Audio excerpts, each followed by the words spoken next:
The redesigned Chevrolet Volt plug-in hatchback has some impressive new capabilities, but is that enough to get people past cheap gas prices and low sales popularity for hybrids and plug-in cars?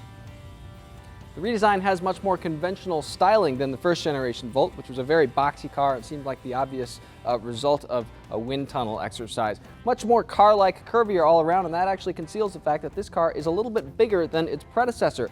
Few inches longer, close to an inch wider. Now the Volt is still an electric car with an engine generator that runs as a backup. Redesigned hardware with this generation improves all of its fundamentals, so now you get an EPA estimated 53 miles of range, much better than the last Volt's 38 miles of range. And once that engine generator has to kick in, the EPA estimated 42 miles per gallon versus 37 before, and when you do have to fill up with gas, it takes regular gas now. The first generation required premium.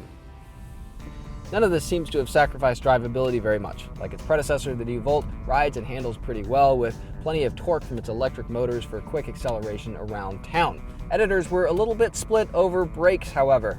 Some found little improvement over the prior generation's real artificial brick-like brake pedal. Other editors thought there actually had been significant improvement in this redesign. We all agreed at the end of the day, though, that our particular test car has a bad case of squeaky brakes.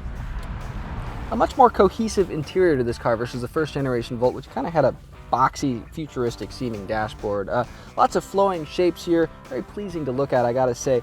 Controls for the center stack, now physical controls again, real buttons and knobs versus the hard to use capacitive touch buttons before. Now, visibility, not super great, hasn't really improved a great deal versus the first generation of the Volt, also not an easy car to see out of. A very squat windshield here, big A-pillars that really fan out as you get down to where the side mirrors are. Big B-pillars if you look over your shoulder. And the rear window used to be a split design. Now it's a single window. In theory, that should be improved, but still a very small window. And it doesn't have a wiper, even though the Volt is a hatchback and the window is raked such that you get a lot of rain there during a storm. There is a fifth seat now. It's a middle seat in the back that used to just be a two-position back seat. It's there. I wouldn't use it. It's tiny. The Volt is still eligible for a federal tax incentive, which knocks the starting price effectively all the way down to the mid-20s if you qualify, thanks to a price that's nearly $1,200 cheaper than the outgoing Volt. Still, gas is cheap right now and people are not buying fuel-efficient cars like this. So how much should you pay attention to the Volt? Well, it depends how much all this new technology matters to you and how much you want to create a hedge against a future rise in those gas prices.